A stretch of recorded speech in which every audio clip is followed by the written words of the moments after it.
మేమందరం ఎంతో ఆశతో ఎదురు చూచినాం తండ్రి. నీ ఆత్మాభిషేకమును సమృద్ధిగా అనుగ్రహించము దేవా. నీ స్వరమును మాకు వినిపించము. ఇక ముందుకు కూడా ప్రభా మా తెలుగు క్రైస్తవ సంఘమును ప్రభా బలపరిచి స్థిరపరిచి నీ దర్శన వైపునకు, నీ పిలుపు వైపునకు, నిశ్చితం వైపునకు నడిపించమని ప్రార్థన చేసినాము. ఆ ప్రభా నువ్వు ఎంతైనా నమ్మదగిన దేవుడవు తండ్రి.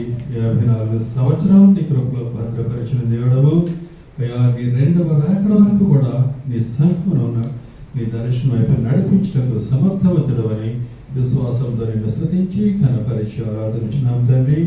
వినగల చెవిని, గ్రహించగల హృదయమును మా ఒక్కొక్కరిని మాకు అనుగ్రహించమని ప్రార్థన చేస్తున్నాం తండ్రి. మరొకసారి సంఘముగా మేమందరము ఏక హృదయంతో నివాసుని మీ పరిశుద్ధమైన హస్తములకు సమర్పించి బలమైన సాధనముగా నిలబెట్టి నీవే మహిమ పొందమని వేడుకొనుచు మాకు ఇచ్చిన ఈ మంచి సమయమును బట్టి, అవకాశమును బట్టి స్తుతించి కనపరిచి ఆరాధించి మా ప్రభువును నీటి కుమారుని యేసు క్రీస్తు నామములో వేడుకొని ప్రార్థన చేయుచున్నాము తండ్రి. ఆమేన్. ఈ సమయంలో ప్రార్థించిన గారికి హృదయపూర్వక అందరూ కూడా బిగ్గరగా ఆలోచించి చేద్దాం. Hallelujah, hallelujah. దయచేసి మొబైల్ స్విచ్ ఆఫ్ చేయండి. మొబైల్ స్విచ్ ఆఫ్ చేసి క్రమంగా వెళ్దాం. అయ్యగారిని ప్రేమపూర్ణంగా వాక్య పరిచయానికి ఆహ్వానిస్తాం.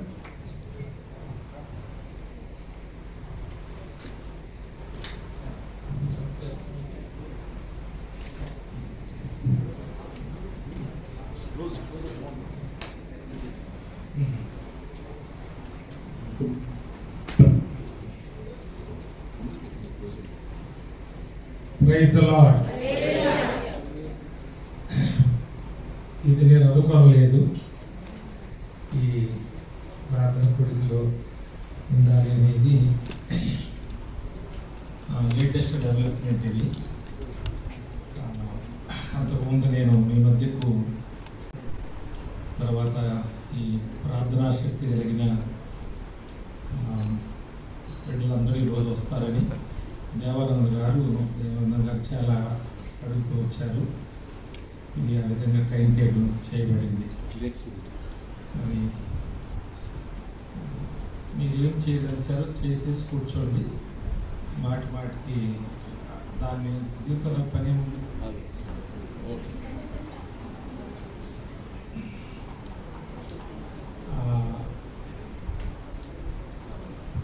ఫోన్ మళ్ళీ ఏమి అడ్జస్ట్ చేయకుండా పెట్టారనుకుంటున్నాను.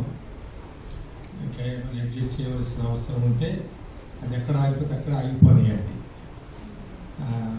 నేను కంటిన్యూ చేస్తాను, మీరు కూడా కంటిన్యూగా వినండి. దానిపై మనసు పెట్టకండి.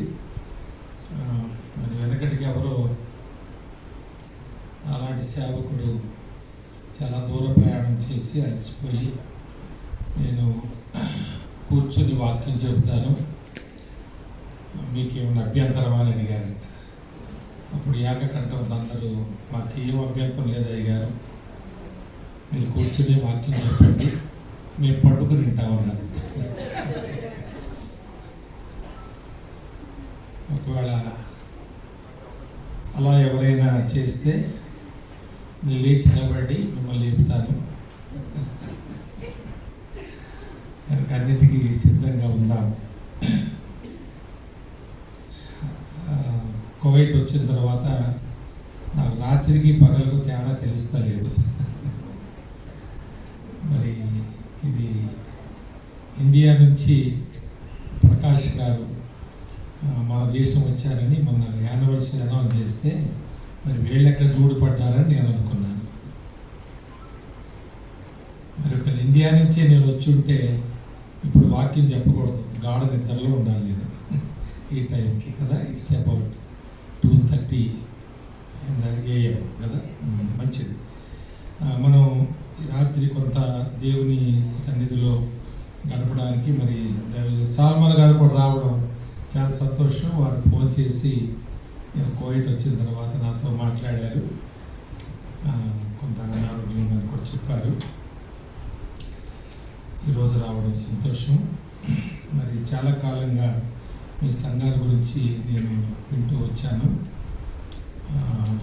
మరి లివింగ్స్టన్ గారు కూడా మాట్లాడితే అసలు ఆయనేనా నేనేనా అన్నట్టు కాసేపు నేనెంత ఆయన ఎంత, ఆయన నాతో మాట్లాడడం ఏంటి, ఫోన్ చేయడం ఏంటి, అది ఎంత ధన్యత అని నేను అనుకుని సంతోషించాను.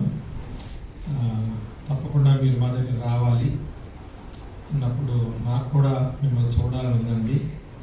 కువైట్ రావాలని కాదు, మిమ్మల్ని చూడాలని అయితే ఉంది నాకు. మీ సేవ గురించి నేను వింటున్నారని ఫోన్లో అప్పుడు మాట్లాడాను, కానీ చూడలేకపోయాను. అయినా మనము కొందరు ప్రభు దగ్గర ఉన్నారు, కొందరు ఇంకా భూమి మీద ఉన్నారు. మనం అందరం ఒక దినాన కలిసి ప్రభుతోనే ఉంటాము. అపొస్తలుల కార్యములలో 2వ అధ్యాయము, యాక్ట్స్ చాప్టర్ 2 వర్సెస్ మనం ఒక వర్స్ చదువుదాం, 42 చదువుదాం. 42వ వచనం అందరం కలిసి బిగ్గరగా చదువుకుందాం.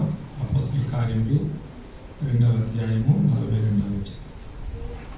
నేను చాలా విస్తరించి మాట్లాడమని చెప్పారు నాకు దేవానందం గారు. విస్తరించే మాట్లాడతాను ధైర్యంగా, ఎందుకంటే మనం కిందే ఉన్నాం కానీ మేడగదులు ఉంటే కొంచెం ప్రభావం జరుగుతుంది. ఐదుగు లాంటి వారు ఎవరైనా ఉంటే అందరూ కిందే కూర్చున్నా కనుక ఎంతసేపు మాట్లాడే పర్వాలేదు. 42వ వచనం కలిసి చదువుకుందాం. వీరు అపొస్తలుల బోధ యందును సహవాసమందును రొట్టె విరుచుట యందును ప్రార్థన చేయట యందును ఎడతెగక ఉండేది. ప్రార్థన చేసుకుందాం.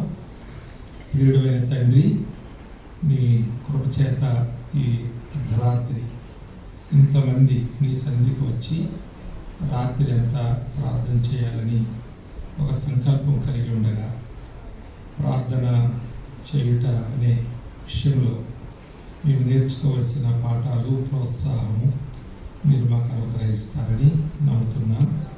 అలాగే ఈ సంఘం ఇలాంటి ప్రార్థన ద్వారా నాయన మరి ఇంతవరకు సాగింది అని ప్రార్థన పరులను బట్టి మీ వందనాలు చెల్లిస్తున్నాము.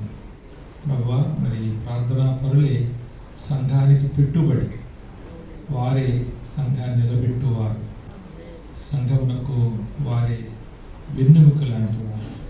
అలాంటి వారిని ఇక్కడ చూస్తున్నాను, మిమ్మల్ని స్తుతిస్తున్నాను. ఈ రాత్రి మీ సన్నిధి మాతో ఉంచండి. మేము కలిసి మీ నామాన్ని ఏకముగా గొప్ప చేస్తూ ఉన్నాం. క్రీస్తు ప్రభుని బట్టి వేడుచున్నాం తండ్రి, ఆమేన్, ఆమేన్. ఆదివారం రోజున చాలా గొప్ప ప్రసంగం చేశారు అని అన్నారు, కానీ నేను గొప్ప వాటి గురించి చెప్పలేదు. నేను అల్పమైన వాటిని గురించి చెప్పాను, కానీ వాటి గొప్ప ఉపయోగాల గురించి చెప్పాను. ఉప్పు అది చాలా చౌకబారుది. అలాగే వెలుగు గురించి కూడా చెప్పినప్పుడు నేను అగ్గి పుల్లను ఎగ్జాంపుల్గా చెప్పాను. 50 పుల్లలు కలిగిన ₹1 అగ్గిపెట్టి, మీ ఊర్లో ఎంతో నాకు తెలియదు, మా ఊర్లో అలా ఉంటుంది కనుక 2 పైసల విలువ కలిగిన అగ్గి పుల్ల మనం వెలిగించినప్పుడు ఒక గదిలో ఉన్న చీకటంతటిని పారదోలుతుంది.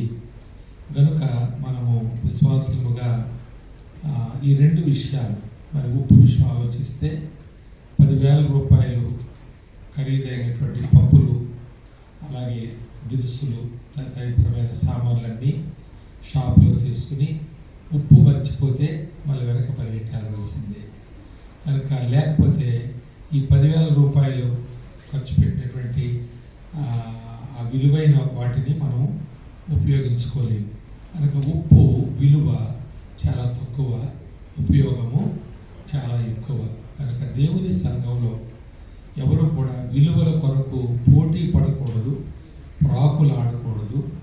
దాని కొరకే దేవుని సంఘంలో మరి విభజన కూడా ఆ స్థాయికి వెళ్ళిపోయినా పర్వాలేదు, కానీ మేమే గెలవాలి అనేటువంటి ఆలోచనతో ఎవరన్నా ఉంటే వారికి లోకం చాలా మంది పోటీ పడడానికి, అలాంటి వాటి కొరకు ప్రాకులాడడానికి, అవి రాజకీయపరమైన తత్వము, అది దేవుని సంఘములో అది ఉండడానికి వీలు లేదు. కానీ ఉప్పు వలె అందరికీ ఉపయోగకరంగా ఉండాలి. ఉప్పు బానిసకు అవసరమే, రాజు కూడా అవసరమే. బానిస వాడే ఉప్పు రాజు నేను వాడను అంటే వాడికి బీపీ వచ్చేసి లో బీపీ అయిపోయి తొందరగానే రాజు అవుట్ అయిపోతాడు కదా. కనుక ఉప్పు యొక్క ఉపయోగం గొప్పది, విలువ కాదు. అలాగే నీ ఉపయోగం అది గొప్పదిగా ఉండాలి. అగ్గిపుల్ల 2 పైసలే, కానీ దాన్ని వెలిగించినప్పుడు చీకటి యావత్తును పారద్రోలుతుంది. దానికి బదులుగా చీకటిని పారద్రోలడానికి బదులుగా ఇంకేదన్నా ఉందా? ఎవరైనా జ్ఞానవంతులు చెప్పండి. ఇక్కడ ఎవరైనా శాస్త్ర విద్య ఎరిగిన వారు, సైంటిస్టులు ఎవరైనా చెప్పండి. వెలుగుకు బదులుగా చీకటిని పోగొట్టడానికి వెలుగుకు బదులు ఏదైనా ఉందా? ఏది లేదు కదా. వెలుగు లేదు, అగ్గిపుల్లే కావాలి. అలాగే ఉప్పుకు బదులేదా ఉందా? ఉప్పు కూడా బదులేది లేదు. ఆ విధంగా మనకు బదులు లేదు. ప్రభు మనల్ని లోకములో మనకు మనమే సాటి, మనమే ఈ లోకానికి అవసరమైనటువంటి ఉపయోగకరమైన వ్యక్తులు. మనకి ఈ లోకంలో మనం లేకపోతే లోకం చప్పగా ఉంటుంది. లోకంలో మనం లేకపోతే లోకం చీకట్లో ఉంటుంది. కనుక మరి అనేక మంది మిషనరీస్ మన దేశం తదితరమైన థర్డ్ వరల్డ్లో ఎన్నో దేశాలు వారు వెళ్ళి ఆ చీకటిలో ఉన్న ప్రజలను ఆధ్యాత్మికంగా, అనాగరికంగా, విద్యాహీనతతోటి ఉన్నటువంటి ప్రజలను వెలిగించారు. వారి జీవితాల్లో ఉప్పుగా ఉండడానికి వారి జీవితాలను వెచ్చించారు. అలాంటి లక్షణం మనలో లేకపోతే మరి కొండ మీద యేసు ప్రభు చెప్పిన ప్రసంగంలోని ఉద్దేశం అది ఎవరు నెరవేర్చేవారు? మనం తప్పెవరు లేరు. మీరు లోకమునకు ఉప్పు అయి ఉన్నారు. మీరు లోకములో ఉప్పు కాదు, లోకమునకు ఉప్పు. మీరు లోకమునకు వెలుగై ఉన్నారు. లోకములో వెలుగు కాదు, లోకమునకు వెలుగై ఉన్నారు. కనుక ఈ విధమైన అన్వయం మనం తీసుకుని మరి ఇందులో చాలా ప్రాముఖ్యమైన విషయం, అందరూ కూడా బహిరంగంగా దేవుని కొరకు సువార్త చెప్పడానికి వెళ్ళకపోవచ్చు, లేక బహిరంగంగా కొంత పరిచర్యలు పాల్గొనలేకపోవచ్చు, బహిరంగంగా కొన్ని కార్యక్రమాలు మనం నిర్వహించలేకపోవచ్చు, దానికి మనకు అవకాశాలు లేకపోవచ్చు, దానికి మనకు తగిన జ్ఞానం లేకపోవచ్చు. అలా చేయడానికి మనకు ఆరోగ్యము లేక ఆర్థికమైనటువంటి స్తోమతో, మన శారీరకమైన పరిస్థితులు, కుటుంబ పరిస్థితులు బహిరంగంగా ప్రభు కొరకు పనిచేయడానికి ఒకవేళ సహకరించకపోవచ్చు అందరికీ. అలాగని అందరూ అలాగా లేరు. ప్రభు వాడుకునే వారిని వాడుకుంటున్నాడు. కానీ అనారోగ్యవంతులమైన, బలహీనమైన, ఆర్థిక ఇబ్బందుల్లో ఉన్న, సామాజికమైనటువంటి అభ్యంతరాలు ఎన్ని ఉన్నా మనమందరము చేయగలిగింది ప్రార్థన. హల్లెలూయా. మనమందరం చేయగలిగింది ప్రార్థన. ఆ ప్రార్థన అనేది నేను చేయలేకపోతున్నానంటే అసలు నీవు ప్రభువుతో సంబంధం లేని వ్యక్తివని అర్థం. దీనికి రాయితీ లేదు నేను చెప్పిన మాటకి. దీనికి అలాగలాగవుద్ది అనే రీజనింగ్ చేయడానికి వీల్లేదు.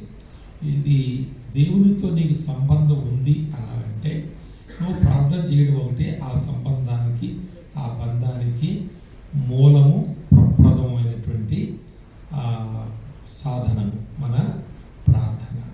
కనుక మరి ఒక ఆమె క్రానిక్ డిసీజ్తో మంచం పట్టింది.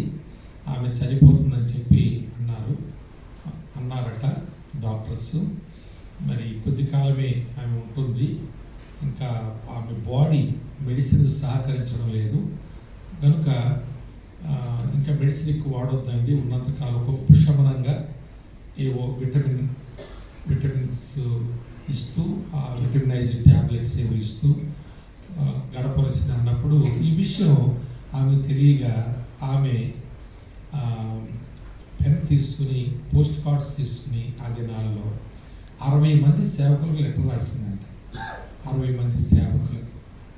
ఆ లెటర్లో ఆ రాసిన విషయం ఏంటంటే, నేను కొద్ది కాలమే బ్రతుకుతానని డాక్టర్స్ చెప్పారండి, ఆ కాలం అంతా మంచాన్నే ఉంటారని చెప్పారు కనుక నాకు ఇంకే పని లేదు, కనుక నేను ప్రార్థన చేస్తాను, మీ అవసరతలు నాకు తెలియచేయండి.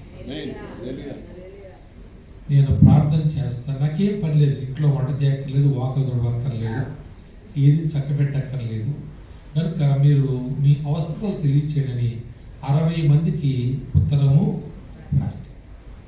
మరి ఆ ఆత్మ యొక్క ఎదుగుదలను మనం ఆలోచన చేస్తే, ఆ ప్రేరేపణను మనం ఆలోచన చేస్తే మనం ఎక్కడున్నాం? అస్తమానం ప్రార్థన చేయించుకోవడం బైబిల్ ఎక్కడ ప్రార్థన చేయించుకోమని లేదు.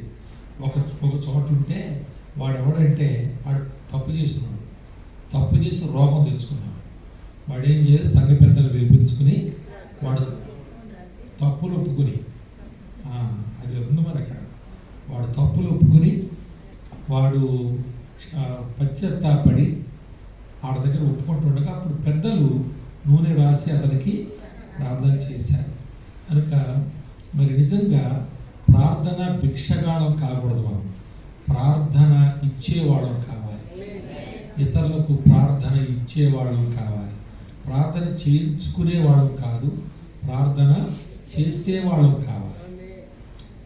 ప్రార్థన చేయించుకుంటున్నామంటే ఈరోజు అక్కడ మాట్లాడి వస్తున్నాను చర్చిలో, నేను అక్కడ మీటింగ్ అయిన తర్వాత ప్రార్థన చేయమని కొంతమంది వచ్చారు నా దగ్గరికి. అప్పుడు నేను ఒక ప్రశ్న వేశాను, సరే ప్రసంగం నేను చేశాను, మరి ప్రార్థన కూడా నన్నే చేయమంటున్నారు, మరి మీరేం చేస్తారని అడిగాను. సర్లే అయ్యగానే వెళ్ళిపోయారు. వాళ్ళకి అర్థమైంది, విషయం అర్థమైంది, మరి మీకు అర్థమైందో లేదు. కనుక ప్రార్థన చేయించుకొనుట అనేది అది ఇంకా నువ్వు ఆ స్పిరిచువల్ మెచ్యూరిటీకి రాలేదని అర్థం, లేక దేవునితో కలిగి ఉండవలసిన సంబంధం సరిగా పటిష్టంగా లేదని అర్థం. ఇంకొక మాట చెప్పినా నేను కొంచెం లాజికల్గా చెప్తాను ఆ మాట. అదేంటంటే నీ ప్రార్థన దేవుడు వింటాడో నీకు నమ్మకం లేకపోవడం, క్లియర్ కట్గా. ఇక దానికి ఏ విధమైన మీరు రీజనింగ్ చేస్తే నేను సంజాషుడా, నేను సిద్ధంగా లేను. కనుక ప్రార్థన అనేటువంటిది ఇచ్చేది, ఇతరుల కొరకు చేసేది, అదే మన మెచ్యూరిటీ. సరే ప్రారంభంలో మనం అలాగ ఎవరు దైవజనులు ప్రార్థించారు మన కొరకు, మనం మన భారం చెప్పాం, లేక మన పరిస్థితి చెప్పాం, మనం దేని కొరకు ప్రార్థిస్తున్నామో దాని కొరకు ప్రార్థన సహాయము సహకారం కోరాం. కానీ మనం ఎదుగుతూ ఉండగా మనం ఆ ఒక మెచ్యూరిటీకి వస్తున్నప్పుడు ఆ పరిపక్వతలో కూడా ప్రార్థన చేయించుకోవడం కాదు, మనం చేసేవారు కావాలి. ఆ బాల్యములో ఆ తూలిపోకుండా పడిపోకుండా ఆ చిన్న పిల్లలు నడుస్తూ ఉంటుండగా వాళ్ళ సహకారం అవసరం. కానీ వాడు పెద్ద అయ్యాక వాడు చిన్నప్పుడు వాడు నడుస్తూ జారి పడిపోతే అయ్యో బాబు అని లేవనెత్తారు. ఇప్పుడు పెద్దోడు వాడు పడిపోతే ఎరా కళ్ళు కనపడతలేదా అంటారు, నేను నడవడం చేతన అవుతా లేదా, కళ్ళు నెత్తి మీదకి వచ్చినాయా అంటారు. ఆ పిల్లవాడు పడిపోతే అలాగ అనరు. కనుక బాల్యంలో ప్రారంభంలో మనకు అలాంటి డిఫికల్ట్ ఉండొచ్చు. ఆ విధంగా కొంతమంది మనం సహకరించడం కద్దు. కానీ నువ్వు ఎదిగిన తర్వాత ఎదుగుటకు సూచనగా మరి నీ జీవితంలో ఏం కనబడాలంటే దేవునితో సంబంధం ఇంకా పటిష్టం కావాలి, ఇంకా పెరుగుతూ ఉండాలి. మరి అలాంటప్పుడు నీవే ప్రార్థన చేసే వ్యక్తిగా ఉండాలి. మరి కొంతమంది మేము ప్రార్థన చేస్తాం, మీరు మీ అవసరాలు ఏంటో మాకు తెలియజేయండి అంటారు. నేను అనుకుంటాను వాళ్ళు నిజంగా ప్రార్థన చేయరు. ఒకవేళ దాని తర్వాత ఇంకేమైనా ఉంటాయేమో రిక్వైర్మెంట్స్, వాళ్ళు ఇంకేమైనా అడ్వర్టైజ్మెంట్లో టీవీలు ఏమైనా వేస్తారేమో, లేక మీ కొరకు ప్రార్థన శిబిరం పెట్టాం, ఇక్కడ గోపురం పెట్టాం అనే వాళ్ళు ఎవరు కనపడరు. ఓ 4-5 కూర్చోబెడతారు అక్కడ, వాళ్ళు ఆ లోపల ఫోన్లు చూసుకుంటూ కూర్చోబెట్టాడు. ఆ 4 ప్రార్థన చేస్తారు, పెడతారు గోపురంలో, 4 ఫోన్లు చేసుకుంటారు, ఒకరితో ఒకరికి వాళ్ళకే సంబంధం ఉండదు ఒక గదిలోని. కనుక ఇవన్నీ మనం నమ్మొద్దు. ఉంటే ఉండొచ్చు నిజం, కానీ అన్నీ కాదు, కొన్ని అలా లేవు. కనుక ఇవన్నీ తట్టాలన్నీ మనకు అనవసరం. నీ ప్రార్థన నువ్వు చేసుకోవద్దు, దానికి ఇంకేమి డూప్ ఏమి ఉండదు, ఇక్కడ దానికి అనుమానం ఏమి ఉండదు. నీ ప్రార్థన నువ్వు చేసుకుంటే అనుమానం ఏమి ఉండదు. మరొకరు కూడా నాకు ఈ కోవిడ్ వచ్చినప్పుడు ప్రార్థన చేయండి అని గిఫ్ట్లు పెట్టుకొస్తున్నారు. డబ్బులు ఇవ్వడానికి. నేను అన్నాను, ప్రార్థనకి డబ్బులకి సంబంధం ఏంటి అసలు? నువ్వు డబ్బులు ఇస్తే నేను ప్రార్థన చేస్తే అంటే నువ్వు డబ్బులు ఇవ్వడం లేక మరి వాళ్ళు నా దగ్గర ఏమీ లేవు, సార్తో ప్రార్థన చేయించుకుందాం అనుకున్నా కానీ నా దగ్గర ఏమీ లేవు, ఆమె డబ్బులు ఉండేది చేయించుకుంది, ఇవి డబ్బులు ఉండేది చేయించుకున్నాడు, ఆయన ప్రార్థన చేసి డబ్బులు తీసుకున్నాడు, లేక డబ్బులు తీసుకుని ప్రార్థన చేశాడు అని చెప్పుకుంటారు. మరి లేనివాడి సంగతి ఏంటి? వాళ్ళ ప్రార్థన చేయించుకోవడం అర్హులు కాదా? కనుక నేను అవి యాక్సెప్ట్ చేయడం లేదు. ఎవరైనా కోవిడ్లో నేను వచ్చినప్పటి నుంచి ప్రార్థన చేయడం డబ్బులు చేసి నేను యాక్సెప్ట్ చేయడం లేదు. మరి నాకు కూడా ఎప్పుడో బాడీ గార్డ్ లాగా కవిరాజు గారు ఉంటున్నారు, ఏదో నేను ఆయన అపాయింట్ చేసుకున్నట్టుగా వచ్చి రోజు నుంచి ఒక్క మీటింగ్ మారకుండా నాకు కూడా ఉంటున్నాడు ఆయన. మరి ఆయన తెలుసు ఆ విషయం. ఎందుకంటే మరి డబ్బులు తీసుకుని ప్రార్థన చేయడం, ఒక ఆవిడ ఇలాగ అంది, అమ్మ డబ్బులు ఎందుకమ్మా నువ్వు ఇస్తున్నావు, ప్రార్థన చేస్తానని చెప్పు, నీ లోతైన భారం బాధ్యత నీకున్న కష్టం ఏంటో చెప్పు, వింటాను ప్రార్థన చేసి. ఇక్కడ కూడా మనం మీటింగ్ అయ్యాక బయటకు వచ్చాను, వచ్చినట్టు మీ వాళ్ళు కూడా ప్రార్థన చేయమని అడిగితే నీ పేరు చెప్పాము ఇంటికి చేస్తాను నేను అన్నాను. కాదు సార్ ఇక్కడే మలగుప్పులు బలపడుతుంది. నేను దానికి దీనికి సంబంధం లేదు. రాజమండ్రిలో ఒకసారి నేను వాక్యం చెప్పి వెళ్తుంటే ఒక భార్య భర్తలు వచ్చారు, ప్రార్థన చేయమన్నారు. సరేని 100 రూపాయలు నోటు ఇచ్చాడు నాకు. అవి బలవంతంగా ఉంటాయి కొన్నిసార్లు, అక్కడ జంబరాసింగ్ ఉంటుంది నాకు కూడా. అంతమందిలో వచ్చి ప్రార్థన చేయమని 100 రూపాయలు నోటు ఇస్తుంటే నేనన్నా తీసుకున్నాను 100 రూపాయల నోటు. తీసుకుని ఏంటమ్మా ఏ దేవుడితో ప్రార్థన చేయడం అడిగాను. అంటే పిల్లలు లేరు అయ్యగారు అన్నారు. అంటే 100 రూపాయలకి పిల్లలతో ప్రార్థన చేసి పుట్టేస్తారా? వాడెవడు డాక్టర్ ఆర్ఎంపీ దగ్గరికి వెళ్తే 200 తీసుకుంటాడు నాడి పట్టుకుని. సేపడంతా చీప్ అయిపోయాడా? 100 రూపాయలకే పిల్లలు సంతాన సాఫల్య ఫల కేంద్రాలు ఉన్నాయి ఎన్నో, ఆడకెళ్తే బోల్డ్ ఫీజు కట్టాలి, అక్కడ బోల్డ్ కోర్సు వాడాలి. ఏంటి ఈ వ్యవహారాలు ఏంటని అది ఆ భర్త జేబులో పెట్టి నేను భార్య ఇచ్చింది నాకు భర్త జేబులో పెడితే అత్తగారు చంటుంది 8 సంవత్సరాలు అయింది అయ్యారు పెళ్ళి అయ్యి పిల్లలు పుట్టలేదు అంటే నేను పిల్లలు కంపల్సరీనమ్మా అని ఆయన అడిగాను. నేను బాబు ఈయన చేసుకోవడం పిల్లలు పుడతారని చేసుకున్నావా? మరి పుట్టలేదు వదిలేసి ఒక్క కాలం చేసుకుంటావా? మీరు విశ్వాసులైతే ఈమె వేషాలండి. ఆమె నువ్వు చేసుకోవడానికి కారణం ఆమె కొరక పిల్లల కొరక అంటే ఆమె కొరకేస్తాను. ఆమెను అడిగాను, అమ్మ ఈయన ఎందుకు చేసుకున్నావు, నువ్వు పిల్లల కొరకు చేసుకున్నావా ఈయన కొరకు ఆయన కొరకేస్తాను. మరి ఇంకెప్పుడు ఈ గొడవ అంతా ఎందుకంటే అత్తగారు ఆ గొడవ పడలేక మేము చేయించుకుంటాం సార్ ప్రార్థన, అత్తగారు గొడవలు. కనుక ఈ ప్రార్థన ప్రార్థన ప్రార్థన ప్రార్థన ప్రార్థన అనేటువంటి మాట మారుమ్రోగుతుంది, కానీ మరి చేసే ప్రార్థన మాత్రం చాలా తక్కువగా కనబడుతుంది. కనుక పిల్లలు ఇలాంటి ప్రార్థన కూడికలు మీరు ఏర్పాటు చేసుకుని చక్కగా కొన్ని పాయింట్స్ ఎజెండా కలిగి వాటి వరకు ప్రార్థన చేయడం అనేది ప్రోత్సాహకరమే. కానీ ప్రార్థన యొక్క మూలాలు మనకి అర్థం కావాలి తప్పకుండా. ఇక్కడ మనం చదివిన వాక్య భాగంలో దేవుని సంఘాన్ని గురించి మనం ఆలోచించవలసిన అవసరత 42వ వచనంలో మనకు కనిపిస్తుంది. 2వ అధ్యాయము 42వ వచనం నేను చదువుతాను, వినండి. ఎందుకంటే మైక్ మీ దగ్గర లేదు కదా, అందరికీ వినపడుతుంది నేను చదివితే. వినండి. అపొస్తలుల బోధ 1, 2వది సహవాసము, 3వది అంటే ప్రభు వలలో పాలిపంపి పొందుట, 4వది ప్రార్థన చేయటి యందు ఎడతెగక ఉండుట. సంఘము అనగా ఈ 4 స్తంభాల మీద కట్టబడింది. సంఘం అనే మాట అంతకుముందు మనకు కనిపించదు.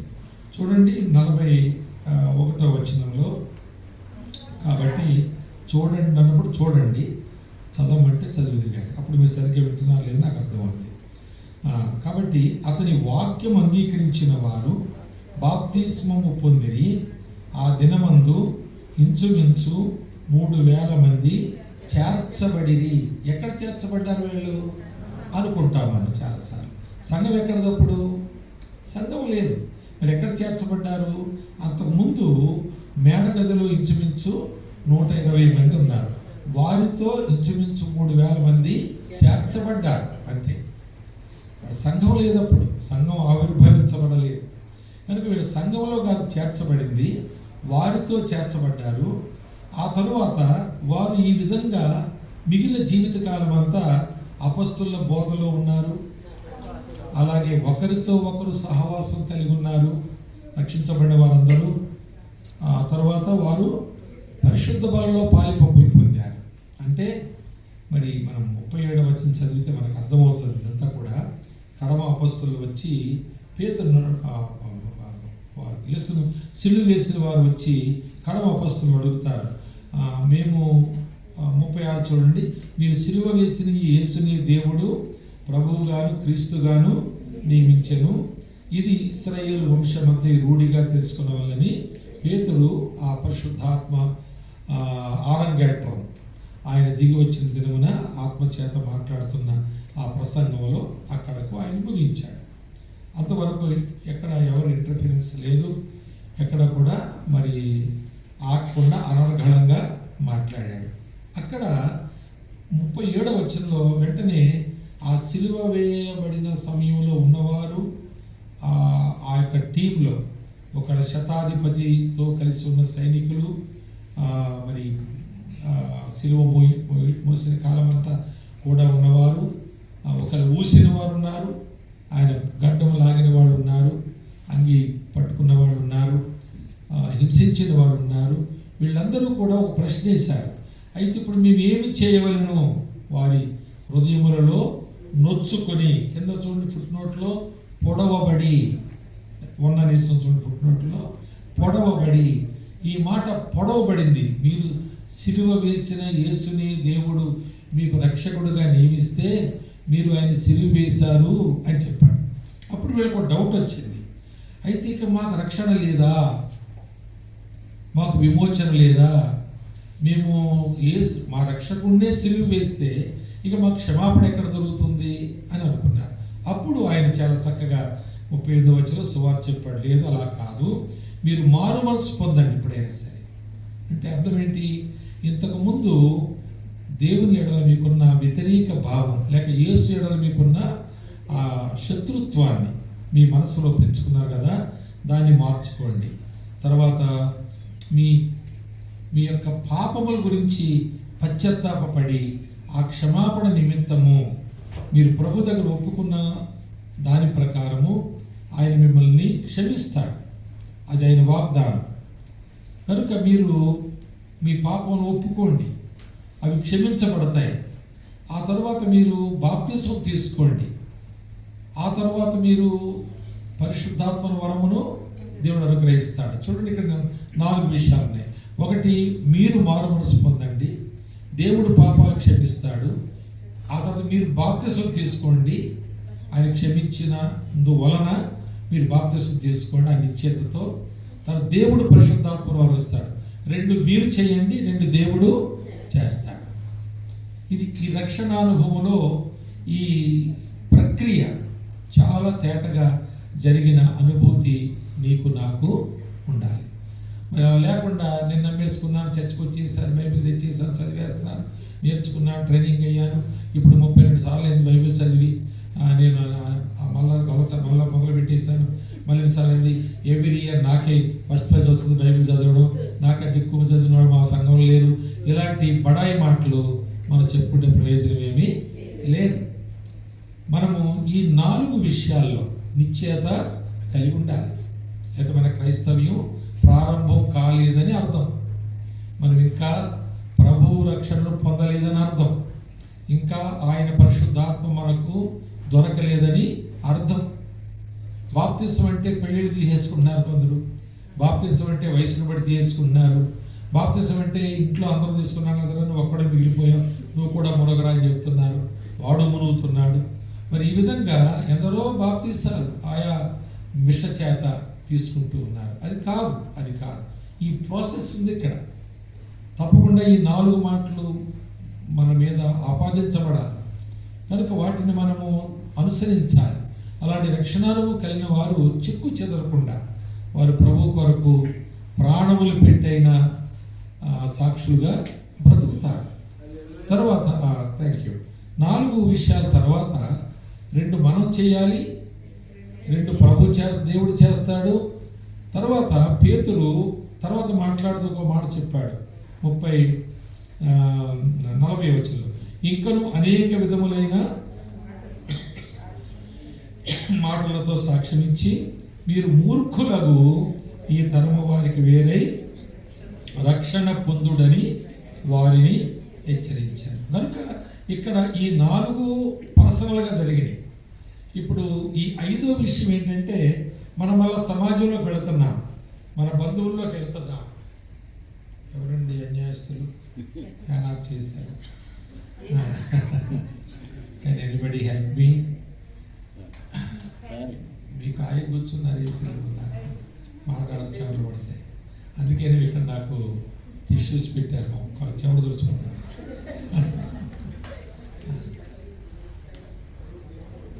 బాబా సరే, అన్నీ కాదు బాబు, నాది సరే. చూడండి, గమనించండి. కనుక ఈ డీవియేషన్స్ రాకుండా మనం జాగ్రత్త పడాలి. అందరికి కావాలా, అలా పడాలి, వద్దంట బాబు.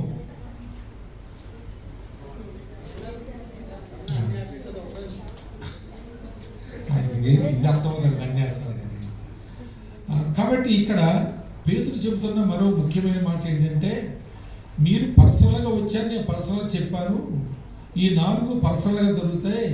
కానీ మీరు సమాజంలోకి వెళ్ళాక మీ బంధువులు ఉంటారు, శరీర సంబంధులు, బంధుత్వాలు, అలాగే సమాజంలో మీ కులస్తులు ఉంటారు, మతస్థులు ఉంటారు. వారికి వేరే జీవించాలి. చూడండి, రక్షణ అనే మాట ఈ 37వ వచనం మొదలు పెడితే 40 వచనం వరకు రక్షణ అనే మాట మనకు కనబడదు.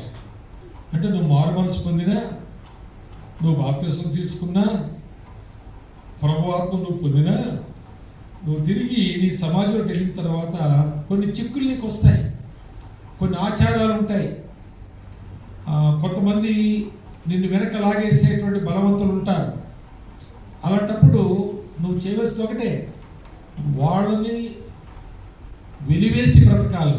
వాళ్ళ మనల్ని వెలివేయడం కాదు, వాళ్ళు వెలివేస్తారు లేటుగా. కానీ ఇక్కడే మారు మనసు పొందాక వాళ్ళందరినీ వెలివేయాలి. నీ మనసులో నీ బంధువులందరినీ వెలివేయాలి, నీ చుట్టుపక్కల ఇరుగు పొరుగులు వెలివేయాలి, నీ కులస్తుల్ని, మతస్థుల్ని అందరినీ వెలివేయాలి నీ మనసులో. వారికి వేరయి అంటే అర్థం ఏంటంటే వారిని వెలివేసి అని అర్థం. వారికి ఏ సంబంధము లేకుండా నీవు బ్రతకాలి. అప్పుడు వేరే రక్షణ పొందుడని, ఇక్కడ వచ్చింది రక్షణ అనే మాట. మనం జనరల్గా వాడే మాట ఆ సేవింగ్ నాలెడ్జ్, అంటే accepting Jesus as our personal saviour అనేది రహస్యంగా జరుగుతుంది, ప్రభుని అంగీకరించడం అనేది. కానీ మన పబ్లిక్ లైఫ్లోకి వచ్చినప్పుడు మనం చాలా తిప్పలు పడతాం. మన రక్షణను కాపాడుకోవడం, నిలబడడం, నీతిని అనుసరించడం, వాక్యం అనుసరించడం, చర్చికి వెళ్ళడం, అక్కడ చెప్పినట్టుగా మనం ఇంటికి వచ్చి మార్చుకోవడం, నేర్చుకోవడం, ఇవన్నీ కొంచెం అంత సులభం కాదు. కానీ అక్కడ మీరు వారికి వేరే రక్షణ పొందాలి అనేటువంటి మాట. ఆ తర్వాత మీరు ఏం చేయాలంటే, బాప్తిసం తీసుకుని మీరు 120 మంది మేడ గదిలో ప్రార్థన చేస్తున్నారు, వారితో మీరు కలిసి ఉండాలి, వారితో మీ సంఖ్య కలుపుకుంటాం. ఆ తర్వాత మీ అందరినీ కలిపి మేము పెంచుతాం మిమ్మల్ని. ప్రభు అందుకే మమ్మల్ని పిలిచి ఏర్పరచుకున్నాడు. మిమ్మల్ని పెంచుతాం అంటే ఎలా పెంచుతాం? అపస్తుల బోధలో పెంచుతాం. అపస్తుల బోధ దేవుడు పలికిన మాటలవి ప్రభు యేసుక్రీస్తు మాకు బోధించాడు. అది మేము మీకు బోధిస్తాం. యోహాను మొదటి పత్రికలో చాలా స్పష్టంగా యోహాను మాట్లాడతాడు. జీవవాక్యమును కూర్చునేదని మొదలు పెడతాడు. చూడండి ఆ మాటలు మొదటి అధ్యాయము మొదటి వచనమే. యోహాను రాసిన మొదటి పత్రిక మొదటి అధ్యాయము మొదటి వచనంలో ఆ మాటలు చదువుతాను వినండి. జీవవాక్యమును కూర్చినది ఆది నుండి ఏది ఉండెనో, మేము ఏది వింటిమో. అపస్తుల బోధ ఏదో ఇండియాతో చేసే ప్రకాష్ గారు వచ్చేసాడు, మాకు ఇచ్చేయండి, ఆ రాత్రి మాకు చేస్తాడు, పొద్దున అలాగే చేస్తాడు, శుక్రవారం 5 ప్రసంగాలు చేస్తాడు. కాదు ఇది, అలా కాదు, అలా కుదరదు. ఇది ఎవరో వచ్చేసారో బోధకుడు కాబట్టి సంఘాలన్నీ వాడేసుకుందాం అనేటువంటి ఒక ఏలమేరి తత్వం, ఆ యొక్క ట్రెండ్ కనపడుతుంది ఇక్కడ నాకు. ఎవరో వచ్చేస్తున్నారు. ఎలా వచ్చేస్తున్నారో, ఎవరు పిలుస్తున్నారో తెలియదు. ఇలాగ నేను వింటున్నాను, కొంతమంది చెప్తున్నారు కొంచెం వీసా పంపించండి, టికెట్ మేమే పెట్టుకుంటాం, ఖర్చులు మేము పెట్టుకుంటాం, మేము వచ్చేస్తామంటున్నారంట. మరి నేను అడిగాను ఒక ఆయన్ని, మరి ఏంటి వాళ్ళకి ఏం ఇంట్రెస్ట్ రావడానికంటే ఆ అంతర్జాతీయ సేవకులను పేపర్లు వేయించుకోవడాకండి, వెనక్కి వెళ్ళిపోయాడు. కాబట్టి అందులో అపస్తుల బోధ దొరకదు మనకి. జీవవాక్యమును కూర్చున్నది ఆది నుండి ఏది ఉండెనో, ఆది నుండి ఏది ఉండెనో, మేము ఏది విన్నామో, కనులారా ఏది చూసామో, ఏది నిర్ధారించి కనుగొన్నామో, మా చేతులు దేని తాకి చూచెనో అదే మీకు తెలియజేస్తున్నాం. మేము అదే మీకు తెలియజేస్తున్నాం. కనుక ఒక ప్రసంగం నేను మీకు చేయడం అంటే అది ఏదో నా అనుభవంలోంచో లేక కొన్ని జ్ఞాపక శక్తిలోంచో కొన్ని రెఫరెన్స్లు గ్యాదర్ చేసి లేక ఏదో బుక్ రిఫర్ చేసి ఆ ప్రసంగ పీఠికలన్నీ నేను ఇందులో చూసి నేను మీకు వచ్చి ఇక్కడ కక్కడం కాదు. అది కక్కే, అది పనికిరాదు మనకి, అది తినలేము, అది మనకు సహించదు, అది మనకు ఆరోగ్యం కాదు. కనుక దేవుని వాక్యం అనేటువంటిది అది అపస్తుల బోధలో ఉంది. అపస్తుల బోధ అది ఎక్కడి నుంచి వచ్చిందంటే, నేను మీకు ఏమేమి బోధించానో ప్రభు చెబుతాడు తన యొక్క అపస్తుల శిష్యులకు చెప్తాడు సేవ పంపిస్తూ. కనుక మీరు వెళ్ళి అనేక శిష్యులు చేయడానికి బోధ ఓడండి. మీరు క్రైస్తవం చేయడానికి కాదు, క్రైస్తవం చేయడం పెద్ద కష్టమే కాదు. అమ్మ నాన్న క్రైస్తవులు అయితే 3 మంది పిల్లలు పుట్టేస్తారు, క్రైస్తవ పిల్లలు, వాళ్ళకి పిల్లలు పుట్టేస్తారు, వాళ్ళకి పిల్లలు పుట్టేస్తారు, వంశం అంతా క్రైస్తవులు అయిపోతుంది. అది పెద్ద బ్రహ్మాండం కాదు. అది వాళ్ళకి పిల్లలు పుట్టాలంతే, వాళ్ళకి మళ్ళీ పిల్లలు పుట్టాలంతే. పెళ్ళిళ్ళు అయినాయి అనుకోండి, మన సంఘానికి వాళ్ళు యాడ్ అవుతారు. మన సంఘంలో ఒక అబ్బాయికి పెళ్ళి అయితే ఒక అమ్మాయి ఉచితంగా దొరుకుతుంది మనకి మెంబర్స్ అయిపోతారు. వాళ్ళు కోడాళ్ళు, వాళ్ళకి పిల్లలు పుడితే వాళ్ళు అయిపోతారు. కనుక ఇది తందానా జీవితం కాదు క్రైస్తవ్యం అంటే. తప్పకుండా ప్రతి ఒక్కరికి ఆ పర్సనల్ ఎక్స్పీరియన్స్ ఉండాలి. అందువలన మరి ఏదో చెప్పేయడం, అక్కడి నుంచి వచ్చాడు ఇక్కడి నుంచి వచ్చాడు, వాక్యం ఇచ్చేద్దాం, ఆయనకి టీవీలో పేరు ఉంది, లేక యూట్యూబ్లో ఏమంటారు సబ్స్క్రైబర్స్ ఎక్కువ ఉన్నారు, ఆయనకు ఫాలోయింగ్ చాలా ఉంది, ఇలాంటి మాటలు వాడకండి. ఇది ఒక స్టాండర్డ్ చర్చ్. ఇది ఏదో రకంగా గాలికి కొట్టుకుపోయినట్లుగా కొట్టుకుపోవద్దు. కనుక ఎక్కడ చేర్చబడ్డారు వీళ్ళంటే మేడగదిలో కలిపెడుతున్నటువంటి వారు ఉన్నారు, ఆ 120 మంది ఉన్నారు. ఆ పరిశుద్ధాత్మ దిగి వచ్చినప్పుడు పరిశుద్ధాత్మ యొక్క అనుభవంలో విలీనమైన వాళ్ళు ఉన్నారు. వాళ్ళతో కలవాలి మీరు వెళ్ళి, వాళ్ళతో కలిసి అపస్తుల బోధలో మనం ఉండాలి. అది అపస్తుల బోధ అంటే. యోహాను మొదటి పత్రికలో ఆ మొదటి 4 వచనాల్లో, మొదటి అధ్యాయం 4 వచనాల్లో 4 సార్లు మాట ఉంటుంది, మీకు తెలియజేయచున్నాం, మీకు తెలియజేయచున్నాం. 4 వచనాల్లో 4 సార్లు ఈ మాట ఉంటుంది. మేము తెలియచేసేది ఆషామాషి ప్రసంగం కాదు, మిమ్మల్ని నవ్వించడే ప్రసంగం కాదు, కప్పించేది కాదు, ఏదో కాకమ్మ కథలు కాదు, ఏదో మధ్యలో పాట ఎత్తేసుకుని మిమ్మల్ని ఆ నొవాలిటీ ఆ యొక్క ప్రసంగంలో ఒక గంభీరత్వాన్ని సృష్టించడానికి కాదు నేను చెప్పేది. అది వాళ్ళు మాట్లాడుతున్నారు.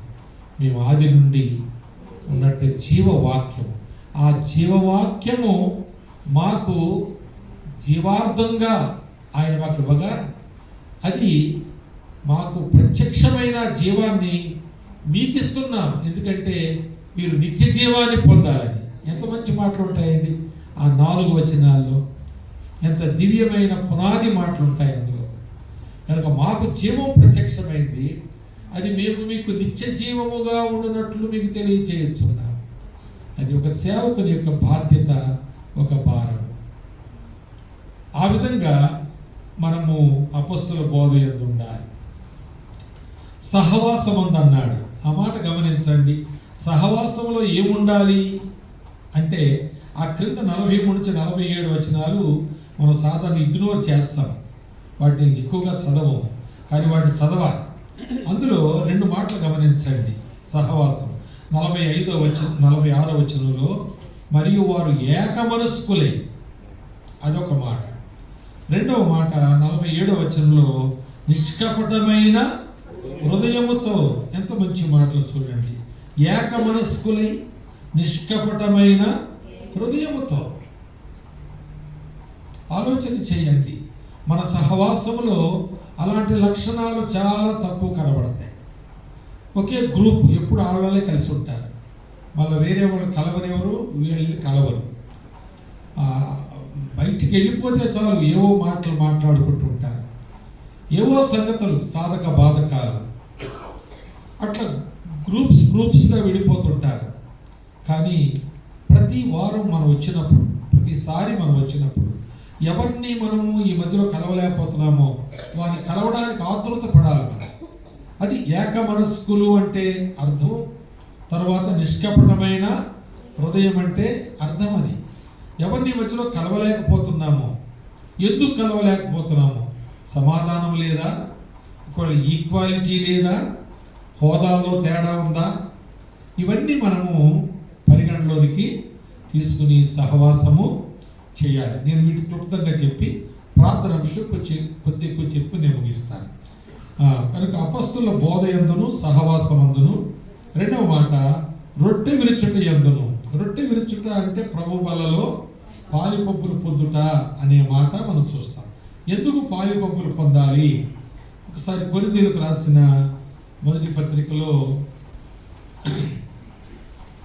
11వ అధ్యాయంలో ఎందుకు పాలిపంపులు పొందాలో అనేది మనం చూస్తాం. చూడండి, మొదటిగా 24వ వచనములో దానిని విరిచి, ఇది మీ కొరకైన నా శరీరము, నన్ను జ్ఞాపకము చేసుకొనుటకై దీనిని. అది ప్రభువును జ్ఞాపకం చేసుకోవడం. ప్రభువును జ్ఞాపకం చేసుకోవడం అంటే అర్థం ఏంటి? ఆయన ప్రేమను జ్ఞాపకం చేసుకోవడం, ఆయన బలిని జ్ఞాపకం చేసుకోవడం, ఆయన మన పాపమును మోసుకొని పోయిన గొర్రె పిల్లగా శిలువ మీద చేసినటువంటి ఆ బలియాగమును జ్ఞాపకం చేసుకుని మన శరీరం పడవలసిన శిక్షను ఆయన శరీరములో పడ్డాడు. మనము మోయవలసిన పాపము భారము ఆయన మోశాడు. ఇది నా పాపము, నా నిమిత్తము ఆయన సిలువలోకి వెళ్ళాడు. ఒక భక్తుడు ఒకసారి ఇలాగ అన్నాడని నాకు జ్ఞాపకం ఉంది. ప్రభువా, నీవు నా పాపివి, నేను నీ పరిశుద్ధుడు అన్నాడు. నీవు నా పాపివి, సిలువను చూచి ఆ మాట చెప్పాడు.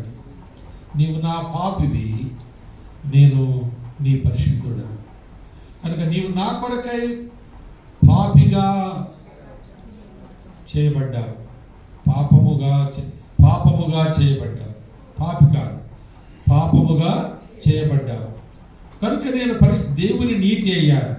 ఇది కొరింథీ 2వ పత్రికలో 5:21లో మీరు తర్వాత చూసుకోండి, ఆ మాట ఉంటుంది.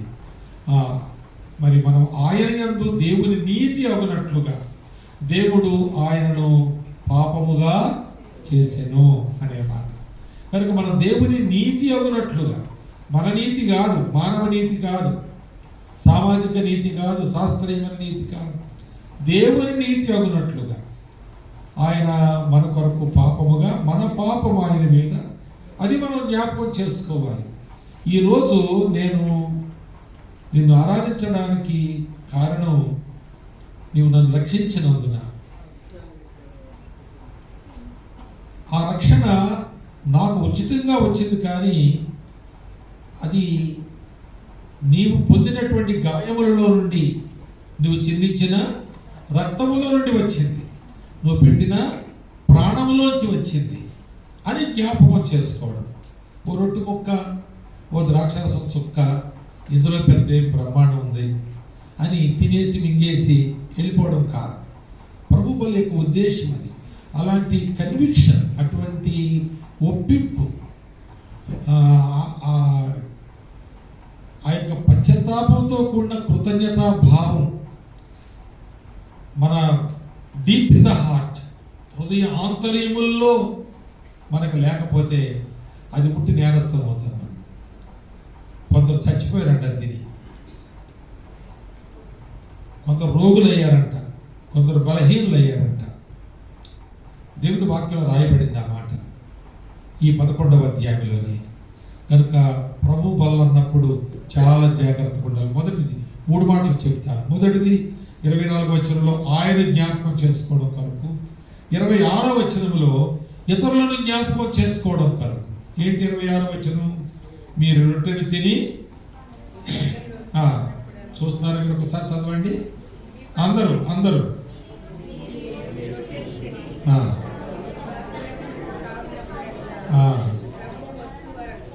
ఆయన మరణమును, ఈ మాట గమనించండి.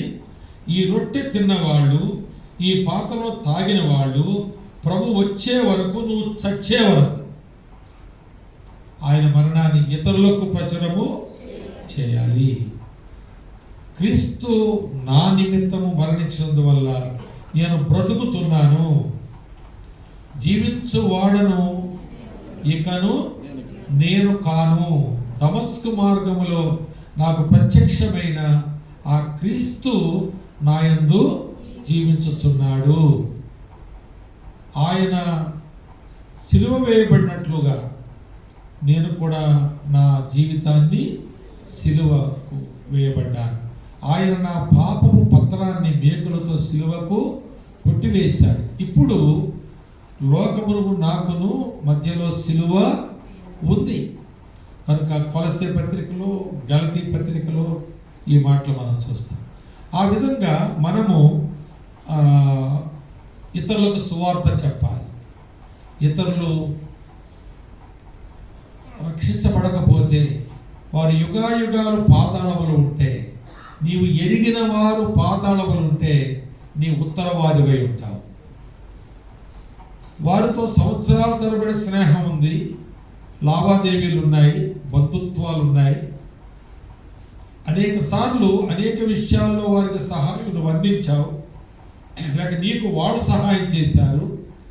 కానీ నువ్వు వాళ్ళకి ఎప్పుడూ సువార్త చెప్పలేదు, వారి రక్షణ కొరకు ప్రార్థన చేయలేదు, వారి కొరకు భారముతో ఎప్పుడైనా సరే కొంతసేపు నీవు వారిని ఇంటికి ఆహ్వానించి, లేక వారి ఇంటికి వెళ్ళి వారి గురించి, వారి యొక్క భవిష్యత్ జీవితాల గురించి వారికి తెల్లంగా వాక్యానుసారంగా లేక నీ సాక్ష్యం తెలియచేయలేదు అనే ఉత్తరవాదివి, మనము నేరస్తులం అవుతాం. అది 26వ వచనం. ప్రభు బలలో పాలిపంపులు పొందేటప్పుడు, ప్రభువా నాకు తెలిసిన వారందరికీ, నేను కలిసిన వారందరికీ నేను నీ మరణమును ప్రచురం చేస్తాను. రొట్టె ముక్క తిన్నాను, అందులో ఏముంది, పట్టి కింద నరిగిపోద్ది, ఓ చుక్క నాలుగు కూడా తడవదు, నోట్లో గొంతులు కూడా, అందులో ఏముందని అనుకుంటే చచ్చూరుకుంటావు. జాగ్రత్త. ఇది వాక్యం చెబుతున్న సత్యం. నేను చెప్పకపోతే నేను జవాబుదారిని అవుతాను. రోగాలు వస్తాయి అని వాక్యంలో ఉంది, జాగ్రత్త.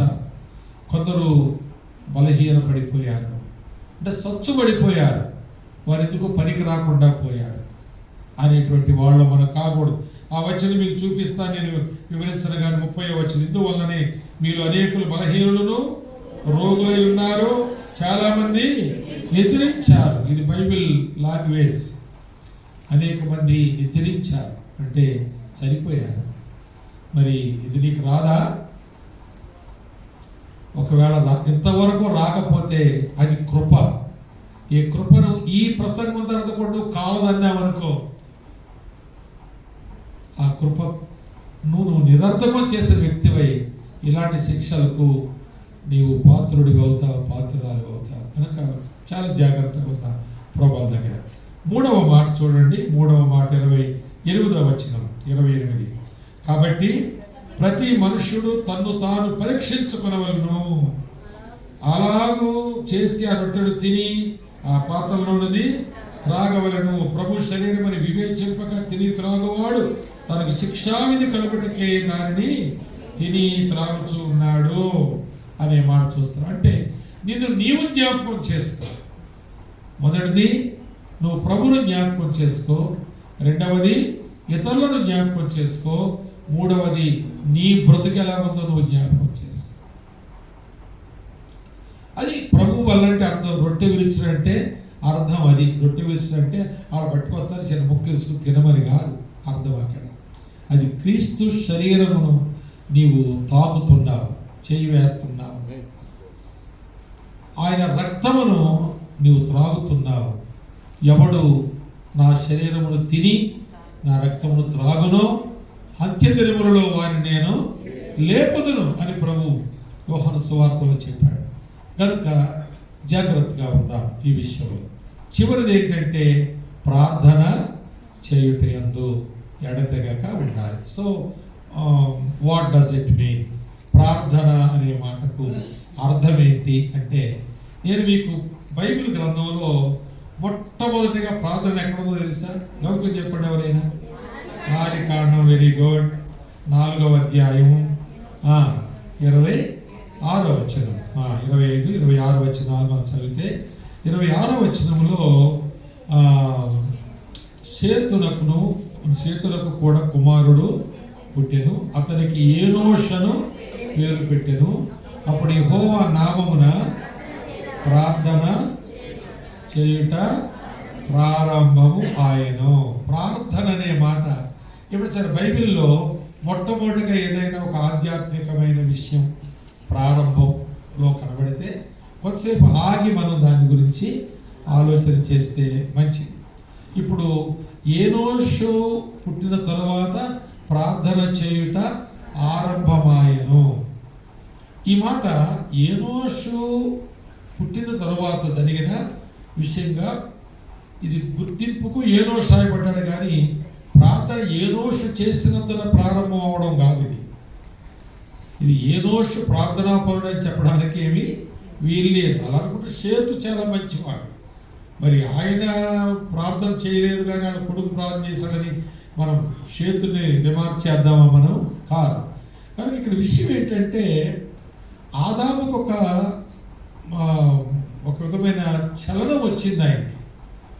ఆయన తన దేవునితో తనకున్నటువంటి ఆ పాతకాలపు ఆ బంధాన్ని ఆయన మరలా జ్ఞాపకం చేసుకుని, నాకు పిల్లలు పుడుతున్నారు, పిల్లలకు పిల్లలు పుడుతున్నారు, ఆ విధంగా ఈ పుట్టే వాళ్ళందరూ కూడా నాలాగే తయారవుతారా, నాలాగే మిగిలిపోతారా, నాలాగే వాళ్ళు దూరమైపోతారా దేవునికి అని ఒక భయం ఆయనలో కలిగింది. ఈ విషయం నేను చెబుతూ ఉంటుండగా ఈ దీనికి ఎక్కడ బేస్ ఎక్కడ ఉంది, ఆ ఇన్ఫర్మేషన్ ఎవరు ఇచ్చారు దీనికని మీరు అనుకుంటే దేవుడు ఇచ్చాడని చెబుతాను. ఏం చేసుకుంటారో చేసుకోండి మీరు. కనుక దేవుడి దగ్గర వెతకండి, ఇలాంటి విషయాలు మనకు దొరుకుతాయి. అసలు ఈయన ఆదాము లెమెకు కాలం వరకు బ్రతికాడు. లెమెకు ఎవరండి? ఈయన ఎవరు? నోవహు తండ్రి కదా. లెమెకు ఉన్నాడు కదా, నోవహు తండ్రి కదా. ఆ కాలం వరకు బ్రతికాడు ఆయన. ఎవరు? ఆదాము. కానీ ఎంతమంది పిల్లలు, ఎంతమంది మనవలు, ముది మనవలు. లెమెకు బ్రతికున్న కాలంలో వరకు బ్రతికి లెమెకు కంటే ముందు చనిపోయాడు ఆయన. ఎందుకంటే 930 ఏండ్లు మనం లెక్క పెడితే లెమెకు వరకు వస్తాడు ఆయన. ఈ కాలం అంతా కూడా మీరు చూడండి, ఒక మంచి శ్రేష్ఠులైన వ్యక్తులు కూడా మనం చూస్తాం ఇందులో. అందులో మనకు ఒక హనోకు మనకు కనబడతాడు. హనోకు 300 సంవత్సరాలు, ఆయన 60 సంవత్సరాలు బ్రతికి తర్వాత 300 సంవత్సరములు కుమారులను కలుచు దేవునితో నడిచాడని చూస్తున్నాం. ఈ పాఠాలన్నీ నేర్పించిన వాడు ఎవరంటే ఆదామే. ఈ మధ్యలో వీళ్ళకి ఎవరు బోధకులు లేరు, ప్రత్యక్షతలేమి వారికి లేవు. అసలు దేవుని ఉనికిని ఎరగని తరములు ఇవన్నీ కూడా. కానీ ఏనోషు దగ్గరే ఆదాము ప్రారంభించాడని చెప్పుకోవచ్చు. కనుక ఏంటి అలా ప్రార్థన అంశం ఏంటి అని కూడా మనం ఆలోచించాలి. ఆదాము యొక్క ప్రార్థన అంశం ఏమై ఉండొచ్చు చెప్తారు ఎవరైనా చక్కగా ఆలోచించి?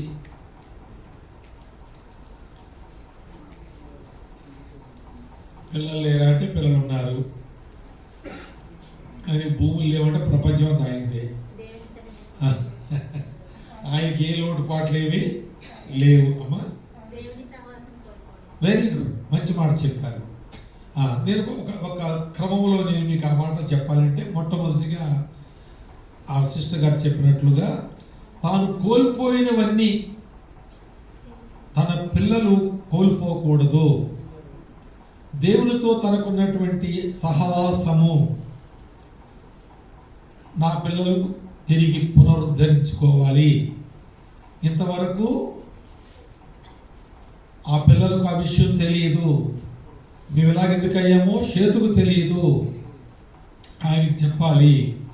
షేతుకు కూడా కొడుకు పుట్టేశాడు, వాడికి కూడా చెప్పాలి. ఇంకా పిల్లలు ఇలా ప్రబలిపోకముందే వారందరికీ నేను చెప్పవలసిన ప్రాముఖ్యమైన విషయం ఏంటంటే, బాబు నేను పోగొట్టుకున్నది మీరు సంపాదించుకోవాలి. మీరు సంపాదించుకోవాలంటే అది మీకు ఎవరిస్తారు? దేవుడే ఇవ్వాలి. దేవుడే ఇవ్వాలంటే మీరు దేవుడికే ప్రార్థన, అది ప్రారంభం అన్నమాట. ప్రార్థన ప్రారంభించబడ్డానికి కారణం అదనమాట. అమ్మగారు చెప్పినట్లుగా మొట్టమొదటిగా ఆయన ఏం కోల్పోయాడంటే సహవాసాన్ని కోల్పోయాడు. తర్వాత దేవునితో సమాధానాన్ని కోల్పోయాడు. తర్వాత దేవునితో సంభాషణ కూడా కోల్పోయాడు. తర్వాత దేవుని స్వరూపాన్ని కోల్పోయాడు. తర్వాత దేవుని సన్నిధిని కోల్పోయాడు. ఒక 5 మాటలు చెప్పాను మీకు నేను. కనుక ప్రార్థన అనేది వీటిని సంపాదించుకునేది. దేవునితో సహవాసం చేయుట, దేవునితో సమాధానపడుట, దేవునితో సంభాషించుట, అలాగే దేవుని యొక్క స్వరూపంలోనికి మార్చబడుట, దేవుని సన్నిధి యొక్క ఆ అనుభూతిని కలిగి ఉండుట, ఇవన్నీ కోల్పోయాడు తను. ఇవన్నీ తన పిల్లలు కోల్పోకూడదు. అద్భుతమైన మాట. వీళ్ళందరి చరిత్ర మనకు తెలియదు, వ్రాయబడి లేదు. ఒక దైవజనుడు మరి విలియం మెక్డొనాల్డ్ గారిని చాలా చక్కగా విషయం బుక్లో రాశారు ఆయన. సరే, దాన్ని ఇప్పుడే మీకు చెప్పడం లేదు, కానీ ఈ విషయాన్ని మనం అర్థం చేసుకుంటే, దేవునితో నడిచిన హనోకును మనం చూసినప్పుడు, లేక ఇక్కడ తరువాత మనం నోవహును చూసినప్పుడు, వీళ్ళందరూ ఒకరి నుండి ఒకరు ఆధ్యాత్మికమైన ఈ ప్రార్థన సుగుణాన్ని వారు ప్రారంభించి పెంపొందించుకొని 300 సంవత్సరాలు దేవునితో నడిచాడు అనే మాట మనం చూస్తే. అంతేకాదు హనోకు ఇంకా కొన్ని పాఠాలు ఉన్నాయి. మీరు చూస్తే ఒకవేళ ఒకసారి యోధా పత్రిక తీయండి, మీకు రాత్రి అంతా ఏం చేస్తారు, రిఫరెన్స్ కూడా చూపిస్తారు మీకు. యోధా పత్రిక అంటే ప్రకటనకు ముందు అక్కడ మళ్ళా హనోకుని మెన్షన్ చేస్తూ 14వ వచనంలో ఆదాము మొదలుకొని 7వ వాడైన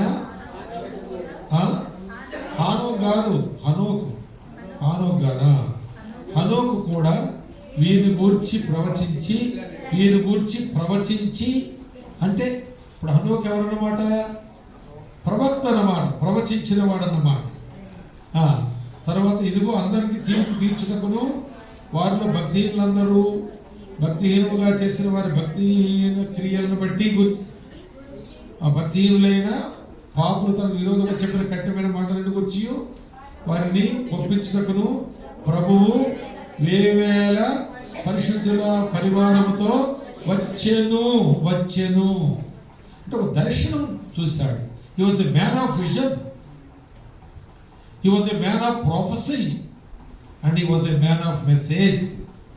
కదండి, ఆయన వర్తమానం తీసుకెళ్ళాడు, ఒక ప్రవక్తగా తీసుకెళ్ళాడు, ప్రవచించి అలా ఒక దర్శనం వచ్చును అనలేదు కదా, వచ్చెను. చూడండి ఆ మాట, వచ్చును అని చెప్పలేదు ఆయన, వచ్చెను. కాబట్టి ఆయన ఒక దర్శనం కలిగిన వాడై మాట్లాడినట్లుగా మనం చూస్తున్నాం. అంటే ఇవన్నీ వీళ్ళకి ఎక్కడ నేర్చుకున్నారు వీళ్ళు?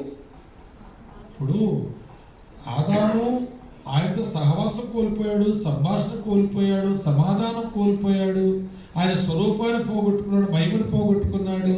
అలాగే ఎప్పటికీ బ్రతకవలసిన వాడు చావు తెచ్చుకున్నాడు కదండి. ఇన్ని పరిస్థితుల్లో ఆయన ఆవేదనకు గురయ్యాడు. అసలు హవ్వ ఆదాముల యొక్క పశ్చాత్తాపం మనం అసలు క్లియర్గా అర్థం చేసుకోవడానికి తగినంత వచనాలు సహాయం మనకు లేదు, కానీ వాళ్ళ గురించి మనం ఆలోచించడానికి ఈ పార్ట్ చాలండి. అంటే తన ప్రార్థన ప్రారంభించడానికి కారణం చాలండి. వాళ్ళ పశ్చాత్తాపం ఎంత గొప్పదో. బాబు, మీరు దేవుడితో సహవాసం అలా తిరిగి పునరుద్ధరించుకోవాలి. మేము పోగొట్టుకున్నామురా, పోగొట్టుకోవడానికి కారణాలు చెప్పారు వాళ్ళకి వివరించారు విషయాలన్నీ. కనుక ఆ విధంగా మీరు బ్రతకూడదురా. మీరు దేవునికి దూరం అయితే ఇప్పుడు మేమెంత ఆవేదన పడుతున్నామో, ఎంత దుఃఖంతో ఉన్నామో, అలాగే దేవునితో నిత్యము జీవించే ఆ మహిమలో ఉండవలసిన మేము మధ్యలో చచ్చిపోయేవాళ్ళం అయిపోయామురా. మేము చావు తెచ్చుకున్నామురా. కనుక ప్రార్థన అనగా దేవునితో సహవాసము, దేవునితో సమాధానపడుట. చెప్పండి ఏంటి సమాధానం? చెప్పండి ఏంటది? చాలాసార్లు మనం దేవుని యొక్క వాక్యానికి విరోధంగా ప్రవర్తిస్తాం. దేవుని వాక్యానికి మనం లోబడం. తెలుగు బైబిల్లో 31,102 వచనాలు ఉంటాయి. ఆ సంవత్సరం చదివేశామంటారు, సంవత్సరం బైబిల్ పూర్తి చేసామంటారు. అంటే 31,102 వచనాలు మీరు పూర్తి చేశారు.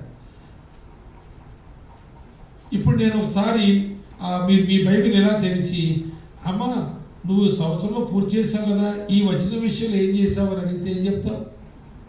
బ్రదర్, మీరు ప్రైజ్ మీకు వచ్చింది కదా ఈ సంవత్సరం, ఫస్ట్ ప్రైజ్, ఈ వచ్చిన విషయంలో ఏం చేసావు అంటే ఏం చెప్తావు? అర్థమవుతుందా? నువ్వు బైబిల్ పూర్తి చేయొచ్చు, కానీ నీ జీవితంలో ఏది ప్రారంభం కాదు. బైబిల్ పూర్తి చేసేంత మాత్రాన మన జీవితంలో ఏది ప్రారంభం కాదు. చాలా స్పెసిఫిక్గా ఒక వాక్యాన్ని పట్టుకుని ఆ వాక్యం నీ లోపల కార్యసిద్ధి కలిగే వరకు, దాని మీదనే ఉంటే, అది మార్చబడే వరకు నువ్వు ప్రార్థన చేస్తే దేవునితో సమాధాన పడతావు. అది సమాధాన పడ్డకు ఒకటే ఒక కారణం, ఇంకేమీ లేదు. అలా సమాధానం పడినటువంటి ఒప్పింపు నీ మనస్సాక్షులు లేకపోతే, అయ్యగారు ప్రార్థన చేయండి, అమ్మగారు ప్రార్థన చేయండి, ఇండియన్స్ వచ్చారు ప్రార్థన చేయించుకున్నా, తల మీద చేపెట్టండి, ముందు మోకాళ్ళు వేసి నెత్తిపై చేపెట్టండి, సార్ ఇదిగోనండి కానుక తీసుకోండి. ఒక ఆవిడట్టుందో ఒకసారి, అమ్మ ఎందుకమ్మా ప్రార్థన కానుకలు పట్టుకొస్తానంటే, డబ్బులు లేకపోతే ఎవరు చేస్తారు అయ్యగారు ప్రార్థన అంటున్నారు. ఎలా తయారైపోయినాయంటే ఈ ప్రార్థనలు అమ్ముకుంటున్నట్టుగా తయారైపోయాయి. డాలర్కో ప్రార్థన, ఇదేంటిది దినాలకో ప్రార్థన, 5 దినాలకు ఇంకా మంచి ప్రార్థన, 10 ఇచ్చినోడు చూసుకెళ్ళాక ఇంకా గట్టిగా ప్రార్థన, ఒత్తి ప్రార్థన, 1 దినాలు అయితే పై ప్రార్థన. ఇదా ప్రార్థన యొక్క అమ్ముకుంటున్నామా ప్రార్థనని? నూనె సీసాలు అమ్మేటాడు ఒకడు, కర్చీపులు అమ్మేటాడు ఒకడు, ప్రార్థన అమ్మేటాడు ఒకడు. ఇలాంటి వాటి మీద ఒక బిజినెస్ జరుగుతుందండి. ప్రార్థన, దురదృష్టవశాత్తు ప్రార్థన మీద ఒక బిజినెస్ జరుగుతుందండి. అలాంటి వాటికి మనం గురి కావద్దు. ఇలాంటి ప్రేయర్స్లో ఇవన్నీ కూడా రూల్ అవుట్ అవ్వాలి, ఇవన్నీ ఎరాడికేట్ అవ్వాలి. మన యొక్క ఆలోచన సరళి మారాలి. అంటే పెద్దలతో ప్రార్థన చేసుకోకూడదా? చేయించుకోవచ్చు, కానీ నీ భారం ఏంటో పంచుకో. ఆ ప్రార్థన నీ స్వార్థమా?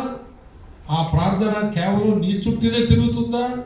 వాళ్ళకి రైతులను హెచ్చరిస్తారు, అమ్మ నువ్వు అడుగుతున్నావు, బ్రదర్ను అడుగుతున్నావు, కానీ ప్రార్థన అంత సంకుచితమైంది కాదు అని వారు హెచ్చరిస్తారు. అలాగే నీకు కొన్ని హితవు చెబుతారు, నీతో ఏకీభవించి ప్రార్థన కూడా చేస్తారు.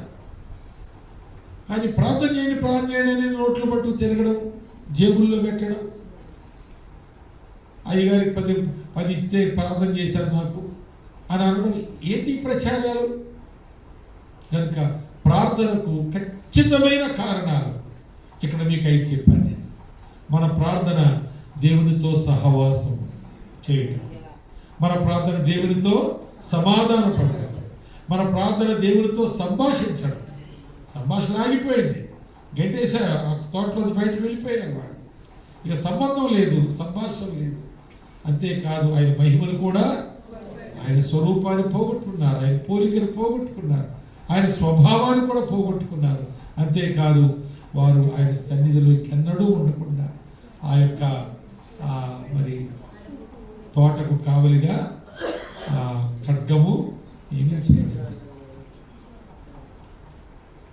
ప్రియులారా, కనుక మనం ప్రార్థన చేయడానికి అదే కారణమైతే ఒంటరిగా ప్రార్థన చేసుకోవచ్చు. మరో 2 విషయాలు ప్రభువైన యేసుక్రీస్తు చెప్తాడు. మీరు ప్రార్థన చేస్తున్న మీ గదిలోకి వెళ్ళండి, మీరు తలుపేసుకోండి, మీరు రహస్యంగా ప్రార్థన చేయండి. రహస్యముగా మీ తండ్రి మీ ప్రార్థన విని మీకు ప్రతిఫలం ఇస్తాడు, మీ ప్రార్థనలకు ఇస్తాడు, మీకు జవాబిస్తాడు అని ప్రభు చెప్పలేదా? మరి నేను మామూలుగా మిమ్మల్ని చేతులెత్తమని అడగను, కానీ ఎంతమంది రోజుకోసారి గదిలోకి తలుపేసి ప్రార్థన చేస్తున్నారు? మంగళుడు కనపడితే దున్నపోతు కాలు కట్టినట్టుగా సేవకుడు కనపడితే ప్రార్థన చేసుకుంటారు. సామెత ఉన్నాయి కదా ఆంధ్రాలు. కాబట్టి మీరు ఎన్నిసార్లు గదిలోకి వెళ్ళి ప్రార్థన చేశారు? ఒంటరిగా ఒంటరిగా ఒంటరిగా. మరి దేవుడు నీ ప్రార్థన వినడానికి ఇది అనుకూలమైన సూత్రం. ఇది అందరికి ఇళ్ళు ఉంటాయి, అందరి గదులు ఉంటాయి, అందరూ ప్రార్థన చేసుకోవచ్చు. లేకపోతే అంటే ఎప్పుడూ ప్రభుతో సంబంధం కలిగి ఉండడానికి ప్రార్థన చేసుకుంటూనే ఉంటాం. నడుస్తూనైనా, కూర్చుంటూనైనా, మనం పడుకునైనా ఏదైనా ప్రార్థన చేసుకుంటాం. ఆ తలంపులు ఉంటాయి మనకి. కానీ కొన్ని స్పెసిఫిక్ ప్రేయర్స్ ఉంటాయి. ఎవరితోనో అడుక్కుని భిక్షమెత్తుకుని చేయించుకునే కంటే ఒకసారి ఒంటరిగా నీ గదిలోకి వెళ్ళి నువ్వు అనుభవం నీకు వస్తే నువ్వు ఎవరు లెక్క చేయవు. ఓ బిషప్ వచ్చి నువ్వు పట్టించుకో. ప్రార్థన నీకు దేవునికి సంబంధం, సమాధానం, సహవాసం. అలాంటి సంభాషణ చేయడానికి ఆతృత పడాలి. మీకు తెలిసిన ఎవరో ఇక్కడ షేక్ ఉన్నాడు అనుకోండి, ఫ్రెండ్ అయితే ఈజీ కలుసుకుంటారు, మీరు సులభం కలుసుకుంటారు. దానికి మీ ఫ్రెండ్ అయితే రికమెండేషన్ కావాలా మీకు? ఆయనతో సంబంధం ఉంటే ఫోన్ చేస్తే ఆయన వస్తాడు, లేక నువ్వు వెళ్తావు. ఆ విధంగా దేవునితో సహవాసం కలిగి. కనుక అయ్యగారు మీరు ప్రార్థన చేయండి అంటే నేను అంటాను, ఆయన నాకు తండ్రి, మీకేమైనా తాతనా, మేనమామనా? మీకేమన్నా? నేను తండ్రి అనే ప్రార్థన చేయాలి, మీరు తండ్రి అనే ప్రార్థన చేయాలి. కనుక ప్రార్థన చేసుకోండి మీరు చక్కగా. కనుక ఈ సంబంధం కొరకు ముందు మనం ప్రార్థన చేసుకోవాలి. ఇంకో రెండో మాట ఏంటంటే, మీరు ఉపవాసం చేసినప్పుడు ఎవరికి తెలియద్దు, ఎవరికి చెప్పద్దు.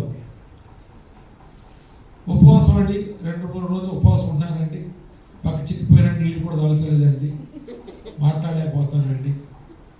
ఆయన ఎవరు తలుపు కొడితేనంట దేక్కుంటా వచ్చి తలుపు తీశాడట. గుడివాళ్ళు నాకు ఒక సేవకుడు చెప్తున్నాడు, దేక్కుంటా వచ్చి తలుపు తీశాడు. తలుపు తీస్తే ఏం బ్రదరు ఏంటండి అలాగైపోయినట్టంటే, ఉపవాసం బాబు 21 రోజు పెట్టుకున్నాను, ఇప్పుడు ఇంకా 15 రోజులు 4 రోజులు ఉందండి బాబు, 4 రోజులు తీసుకుందాం. ఎందుకంటే నీకు తిప్పలు, ఎందుకని బాధలు? 21 రోజు అయితే నువ్వు రాజ్యాన్ని జయించేస్తావా? 21 రోజు అయితే పరలోక ఓడి నీ ఇంట్లో పడిపోద్దా? ఇప్పుడు అంత చేయలేనోడు ఆగిపోరాదా? చాటుకోవడం ఎందుకు, చేసుకోవడం 21 దినం ఆ కండిషన్ ఏంటి నీకు? ఎవరైనా తింటుంటే తింటే బాగున్నాను అనుకుంటే పోయినట్టేనా ఉపవాసం? అనుకున్నావు నీ మనసులో పోయినట్టేనా? తిరగపోవచ్చు నువ్వు. కనుక ఇలాంటివన్నీ కూడా ప్రార్థన విషయంలో మరి నేర్చుకోవాలి మనం. కనుక ఈ ఆదాము ప్రార్థన, ఆదాము లివింగ్ వరకు ప్రార్థన బోధించాడు వాళ్ళకి. వాళ్ళందరినీ ఆత్మ సంబంధులుగా కట్టాడు, బలపరిచాడు. అందుకే నేను ఒక మాట అంటాను, I don't know how you feel, నాకు తెలియదు. మీరు ఇక్కడ కొంచెం వేదాంత విద్య, బైబిల్ స్కూలు, టీచర్స్ స్కూల్ ఉన్నారు, విన్నాను. ఇక్కడ ఎవరికి రిమార్క్స్ లేవు. చూడండి, మీరు 5వ అధ్యాయం 6వ వచనం నుండి 5వ అధ్యాయం 6వ వచనం నుండి మీరు 32వ వచనం వరకు మీరు చూడండి. ఎవరికి రిమార్క్స్ లేవు. ఎవరికి? ఆదాము పిల్లల పిల్లల పిల్లల పిల్లలకు కూడా ఒక్కడు కూడా రిమార్క్స్ లేవు కదా. ఇందులో కొందరికి అసలు వాళ్ళు బ్రతికినట్టుగా ఇంకా నేటి వరకు ఎవరో బ్రతకలేనంత మంచి బతుకు బతికారు. అద్భుతమైన మాట. అలాంటి ప్రార్థనలో శక్తి ఉంది. వీళ్ళెవరికి రిమార్క్స్ లేవు. వీడిలో చెడిపోయాడు ఎవడు ఉన్నాడా, ఎవరు వాళ్ళ గురించి హిస్టరీ లేదు. కానీ మనకి శాంపుల్గా హనోకు ఉన్నాడు, శాంపుల్గా నోవహు ఉన్నాడు. మనకి ఆ ప్రార్థనా శక్తి ద్వారా, ఆ ప్రార్థన నేర్పించడం ద్వారా ఆయన సంతానము బాగుపడినట్లుగా చూస్తున్నాం. కనుక నిజముగా మనం మారు మనసు పొందితే, రక్షణను మనకుంటే, మనం మన పాపములు పశ్చాత్తాపడి ఒప్పుకుని మారు మనసు పొందితే, ప్రభు ఆత్మచేత మనం ఆవరించబడితే, మనం తప్పకుండా సంఘములో చేర్చబడి అపొస్తలుల బోధ యందును, సహవాసమందును, రొట్టె విరుచుట యందును, ప్రార్థన చేయుట అనే 4 స్తంభాల మీద వేయబడిన స్లాబే సంఘం. ఈ 4 ఎక్కడ లేవో అది ఒక కార్యక్రమం అంతే. అది మనము ఒక మతపరమైనటువంటి కేంద్రం, అంతేగాని దేవుని సంఘం అనడానికి వీల్లేదు. ఆ కింద మనం 43 నుంచి 47 వరకు వచనాలు మనం చదివితే ఆది సంఘం ఎలా ఉందో అది మనకు అర్థమవుతుంది. అక్కడ ఒక ఆశ్చర్యకర మాట ఏంటంటే, ఆ 43 నుంచి 47 వరకు అందరూ వారిని చూచినప్పుడు వారికి దయ కలిగిందంట. నిజంగా వీరి జీవితాలు ఎన్ని నష్టాలు, ఎన్ని కష్టాలు పడినా వాళ్ళు ఎంత నిష్టగా ఉన్నారు అంటే, నిజముగా వీరు నమ్మిన దేవుడు నిజమైన దేవుడు కాకపోతే వీళ్ళకి ఎంత కష్టాలు వచ్చినా ఒక్కసారైనా బాధపడడం, మేము నమ్మిన దేవుడు మాకు ఏం చేస్తుందని కంప్లైంట్ చేయడం వీరిలో కనబడలేదు కదా. కనుక ఇలాంటి వారి విషయంలో అక్కడ ఇంకొక మాట చూస్తాం, అనుదినము వారు ప్రభువులో చేర్చబడుతున్నారు. అనుదినము చేర్చబడుతున్నారు, విశ్వాసం ఉంచుతున్నారు. ఈనాడు ఎక్కడున్నారండి? ఆ విధమైన సహవాసం, నిష్కపటమైన హృదయములు, ఏక భావం కలిగి, ఏక మనసు కలిగి, మేడగదిలో ఉన్న వాళ్ళ గురించి రాయబడ్డాయి ఆ మాటలు, మరలా ఇక్కడ రాయబడ్డాయి. ఆ విధంగా దేవుడు మన కృపనిచ్చి మన ప్రార్థనా జీవితాన్ని ఒక ఉన్నతమైనటువంటి స్థితిలో వ్యక్తిగతంగా, ఈ సామూహిక వచ్చిన ప్రార్థన చేస్తాం, మనం బాగా చేస్తాం, కానీ వ్యక్తిగతమైన ప్రార్థనలో మళ్ళీ అభివృద్ధి చేసి వర్ధన చేయను గాక. తద్వారా సంఘమును క్షేమాభివృద్ధి కలుగును గాక. Thank you one and all. God bless you.